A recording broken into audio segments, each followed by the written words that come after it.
Hey guys, welcome back to YouTube channel again. అయితే ఈరోజు మనం షిరిడీలో ఉన్న ద మోస్ట్ ఇంపార్టెంట్ ఫెస్టివల్ అనేది మనం ఇక్కడ చూడటం జరుగుతుంది.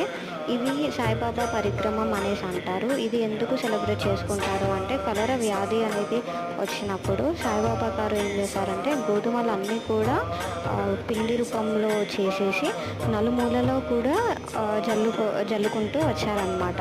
సో ఇది ఎందుకు జల్లుకుంటూ వచ్చారు అనేసి అంటే ఈ కొలరా అంటువ్యాధి అనేది రెడ్యూస్ చేయడానికి, తగ్గించడానికి సాయిబాబా గారు అయితే ఇలా చేసుకుంటూ వచ్చారు.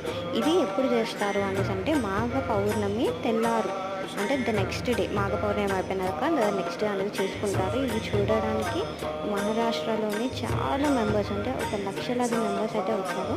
అమ్మ అక్కడ సేవ చేయడం వల్ల దీని ఇంపార్టెన్స్ అనేది మనకి తెలిసి వచ్చింది. మీరు కూడా ఇలాంటి వీడియోస్ అనేవి ఖచ్చితంగా చూడాలనుకుంటే డెఫినెట్గా సబ్స్క్రైబ్ చేసుకోండి.